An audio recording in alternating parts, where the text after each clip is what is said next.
Assalamualaikum warahmatullahi wabarakatuh. Ya, pertama-tama saya juga mau mengucapkan selamat datang bagi Bapak Ibu, bagi para pemirsa yang lagi nonton di TV di Bawah Mukti di acara Festival Batik Kabupaten Bekasi 2020. Dan saya sangat bangga sekali bisa ada di tengah-tengah orang-orang yang sangat luar biasa. Ya, ada di pinggir ya, ada di pinggir orang-orang yang luar biasa.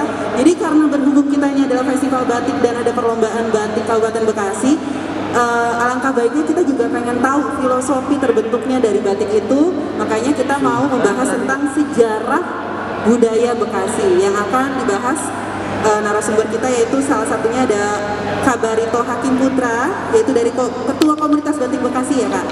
Terus juga ada Bang Endra, sejarawan Bekasi, dan juga yang ketiga narasumbernya yaitu Mbak Warida Mutia yang merupakan akademisi ITB Bandung. Oke, langsung saja kita akan mengupas menurut beliau-beliau ini kira-kira apa sih sejarah budaya Bekasi yang mendasari dari pembuatan batik kali ini ya. Ya, mungkin bisa dimulai dari Bang Barito dulu. Boleh, ya silakan Bang Barito, boleh dijelaskan, kami persilakan. Terima kasih Mbak Stella. Kalau saya kan juri yang mewakili di wirausahanya ya, usaha batiknya. Ya, di sini ada Bang Hendra yang mewakili sejarah, ya. Ada Mbak Warida ya, mohon maaf. Mbak Warida ini mewakili akademisi, ya, akademisi. Nah, tapi nggak apa-apa karena saya sudah punya brand ya, ada komunitas batik Bekasi juga. Jadi kalau dari budaya saya cerita sedikit, mungkin nanti yang lebih pahamnya dari Bang Endra ya. Seperti yang tadi diinformasikan sama Pak Kadin ya, Bapak Encep ya, yang sangat luar biasa. Memang dalam kalau bicara batik itu penuh filosofi ya, penuh arti, penuh makna, bahwa batik itu menceritakan sebenarnya, menceritakan. Ya banyak zaman dahulu kala kita banyak dengar batik-batik, ada batik-batik Saudagar ya, batik-batik Jawa Hokokai ya, batik-batik Cina ya, kesini ada batik Megamendung ya, dan lain sebagainya. Nah kita punya, ternyata Bekasi itu punya DNA batik ya Mbak Stella. Jadi Mbak Stella punya DNA juga kan. DNA-nya bagus mungkin Mbak Stella, jadi tingginya ya tinggi luar biasa. Nah jadi DNA batiknya, karena letaknya ini, kalau saya salah nanti Bang Indra tolong sedikit dikoreksi ya. Jadi berdasarkan filosofinya, batik kita punya DNA, namanya dulu batik yang ada di Kerawang ya, batik Tarum itu, batik Kerawang. Karena bentangan dari Jatinegara mungkin sampai dengan Kerawang ya, itu mungkin dari satu wilayah. Nah, jadi ada DNA batiknya, dulu pengerjaan sama, cuma dalam pengertiannya batik Tarum atau Terawang ini itu berbeda wilayah, berbeda mengartikannya itu berbeda. Kalau Tarum, batik Tarum menurut Kerawang itu sekitar tahun 1892 ya, menuju ke 19 ya.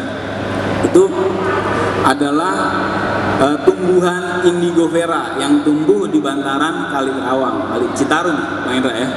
Nah, tapi kalau di wilayah Kabupaten Bekasi ini ada berdirinya Kerajaan Tarumanegara. Pengertian Tarum itu lebih ke arah sungai ini.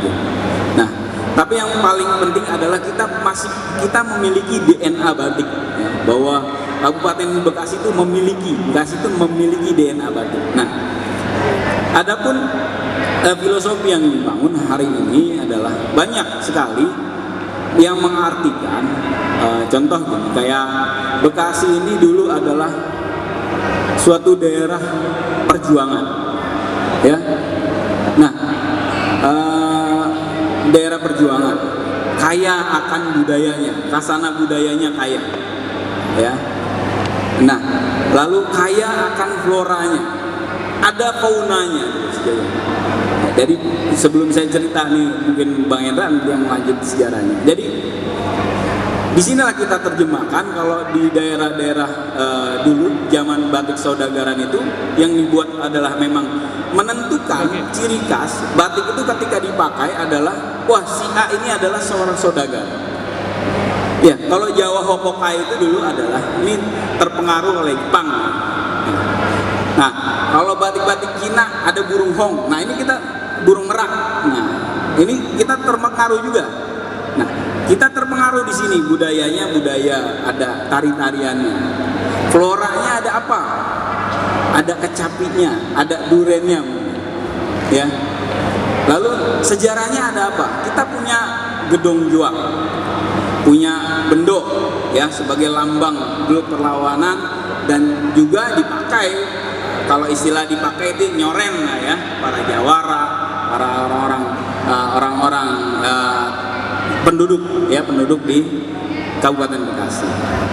Mungkin saya segitu dulu ya, nanti ditambahkan. Nah dari situ nanti diterjemahkan ke tadi bisa diterjemahkan kain hingga akhirnya memiliki makna bahwa ini memiliki makna perjuangan. Dulu Kabupaten Bekasi katanya Pak Kadin tadi adalah kota yang hijau, lumbung padi. Nah ini juga ada di sejarahnya. Nah itu bisa kita angkat. Ya, mungkin dari situ sejarahnya. Dari saya sekian dulu ya Mbak Stella, terima kasih banyak. Terima kasih Bang Barito atas pemaparannya. Mungkin bisa dilanjutkan juga oleh Mbak Warida Mutia selaku akademisi TIB Bandung. Boleh kami persilakan Mbak? Oke. Ada salahnya nggak?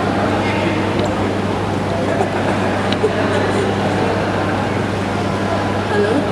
Halo?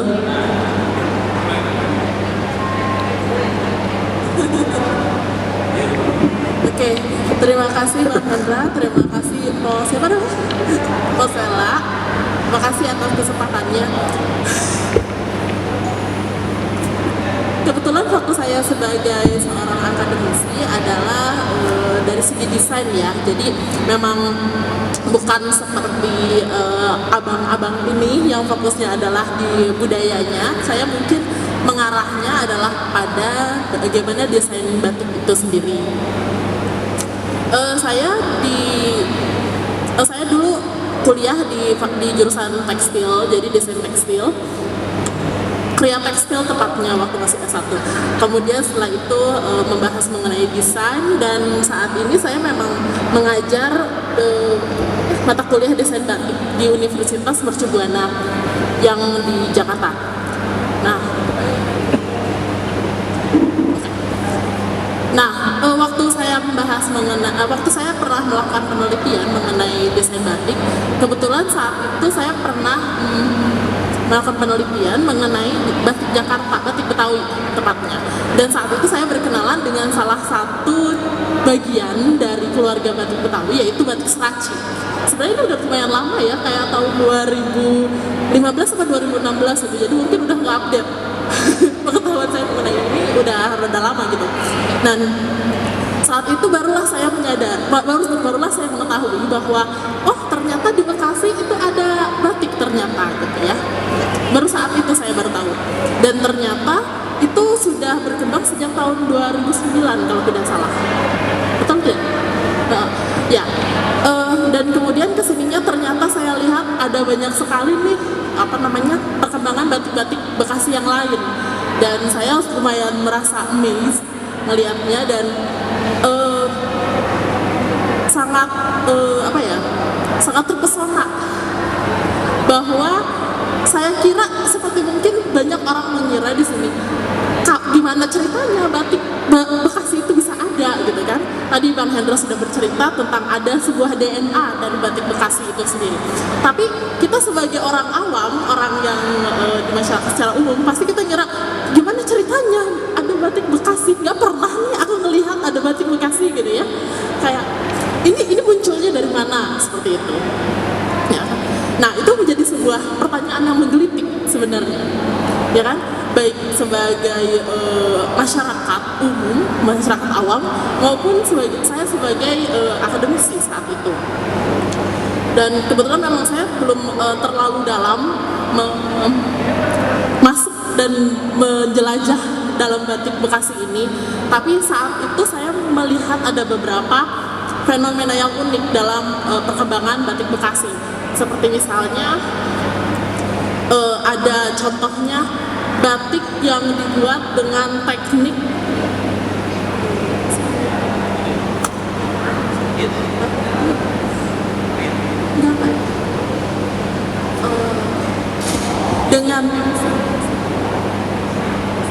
dengan batik kelowong, batik mesin kelowong di Adelia, ya. Itu salah satu fenomena yang sangat unik dan jarang sekali dalam perkembangan batik dimanapun. Bahwa salah satu bagian dari batik Bekasi yang namanya adalah batik Adelia itu mengembangkan batik dengan teknik mesin batik kelowong. Jadi kalau misalnya sebuah batik harus dia memenuhi syarat untuk dikatakan batik adalah dia harus ada tapak jejak malam atau lilin, ya kan?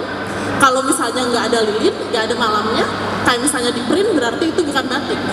Nah, si batik Adelia ini rupanya dia tidak hanya menggunakan canting, tapi juga menggunakan mesin kelowong, pakai CNC, pakai teknologi CNC untuk membuat si tapak batik yang utamanya, walaupun masih ada, ya kan?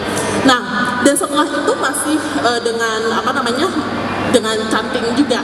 Nah, itu merupakan salah satu fenomena yang unik juga. Dan yang lebih keren lagi adalah di batik-batik yang lain, di batik-batik Bekasi yang lain yang tetap mempertahankan menggunakan canting.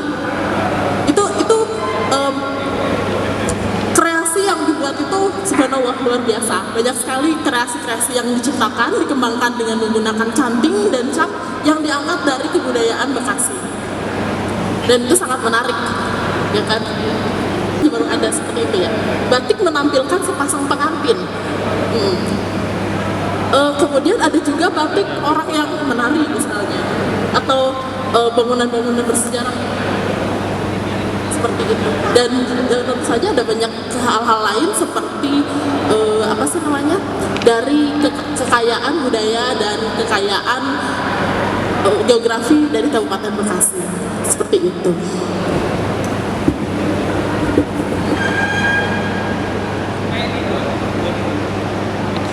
Oke, terima kasih Mbak Warida.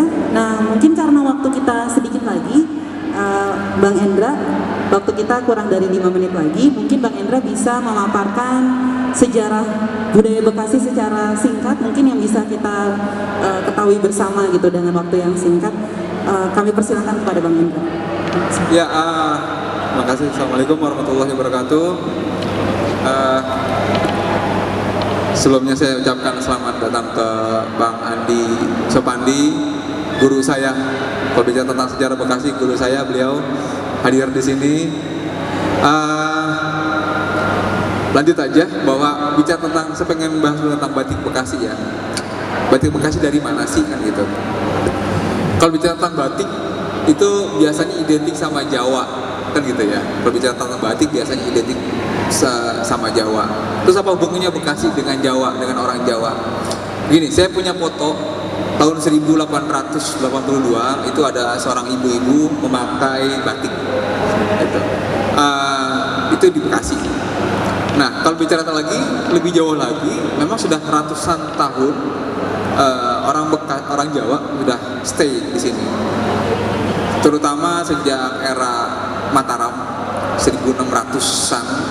Jadi sudah hampir usianya hampir sama dengan keberadaan orang Belanda di Indonesia ini dengan melalui VOC. Jadi orang Jawa sudah banyak di sini, ya kan, dengan pakaian batiknya, dengan dengan ilmu-ilmu membatiknya, gitu kan.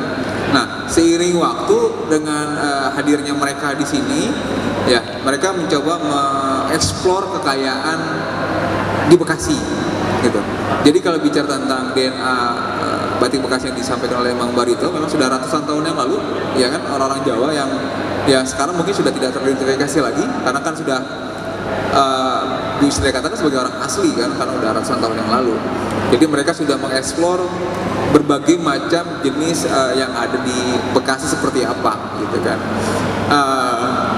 Ini yang saya pikir kalau bicara tentang batik Bekasi kok bisa ada ujuk-ujuk gitu ya. Jadi sebenarnya nggak ujuk-ujuk, ada gitu kan, bukan setahun 2 tahun, tapi usianya udah ratusan tahun yang lalu gitu kan. Seiring dengan hadirnya orang Jawa di Bekasi gitu. Jadi kalau bicara tentang Jawa, apakah orang Jawa pendatang? Ya nggak juga, sebenarnya juga orang Jawa di Bekasi merupakan salah satu pendiri dari Kabupaten Bekasi sendiri.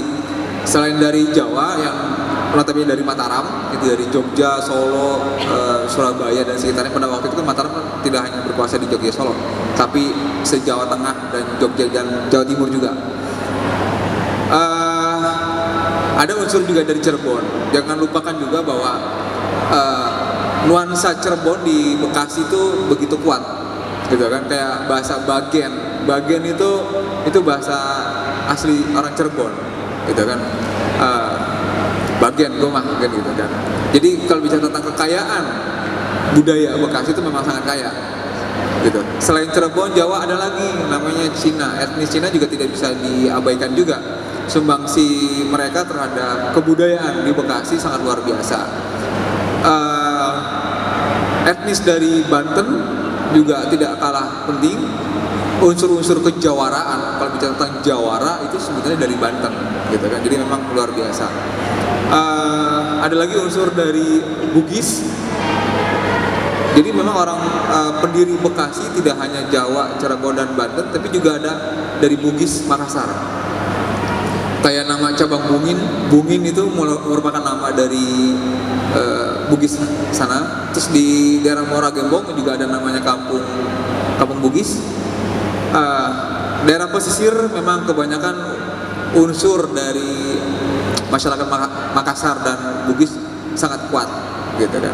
Meskipun mereka mengakui sebagai orang Betawi gitu kan, padahal leluhur mereka itu banyak dari sana. Dari Bugis, Cirebon, Jawa, Cina, dan jangan lupa juga etnis Sunda. Etnis Sunda ini juga sangat luar biasa, mempengaruhi unsur etnik di Bekasi gitu kan. Mereka malah bisa dikatakan sudah ribuan tahun yang lalu di Bekasi gitu kan, dari zaman kerajaan Tarumanagara. Yang terakhir mungkin dari unsur etnis Betawi. Nah, jadi kalau bicara tentang Bekasi biasanya kan etnis Betawi ya. Ini etnis Betawi ini merupakan bisa dikatakan leluhurnya adalah dari Melayu. Itu merupakan keturunan dari kerajaan Sriwijaya.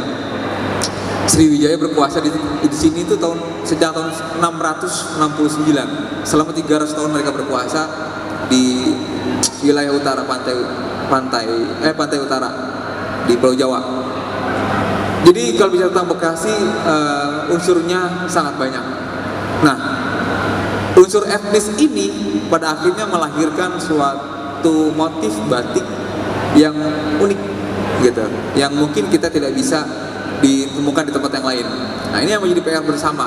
Ya, PR bersamanya apa? Karena sampai saat ini Bekasi, kalau boleh saya katakan, Bekasi saat ini belum memiliki pakem.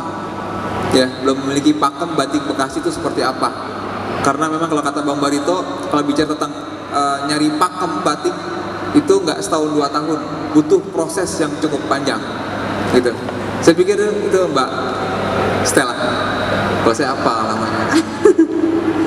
Ya, biasanya kalau sejarawan selalu hafal, gampang hafal ya, karena pekerjaannya menghafal ya, seperti itu.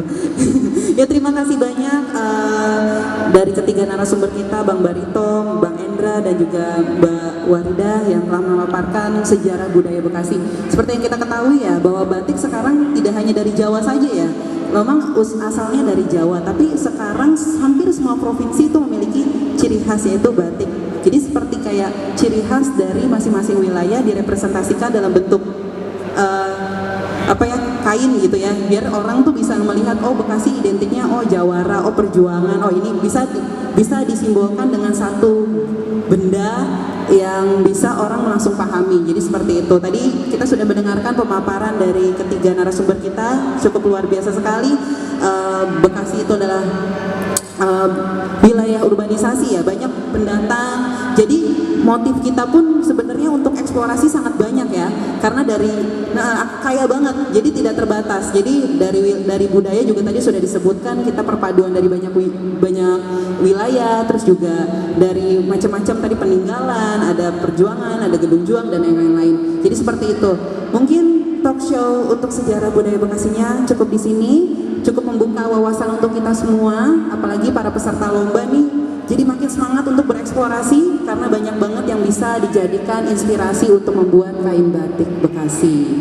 Oke deh, terima kasih banyak. Mohon maaf apabila ada kesalahan. Terima kasih 3 narasumber kita. Terima kasih juga buat Bapak Ibu semua dan pemirsa yang ada di TV Wibawa Mukti yang sudah menonton kami. Akhir kata, sampai ketemu lagi di Festival Batik Kabupaten Bekasi 2020 tahun depan, 2021 berarti ya. Akhir kata, wassalamualaikum warahmatullahi wabarakatuh.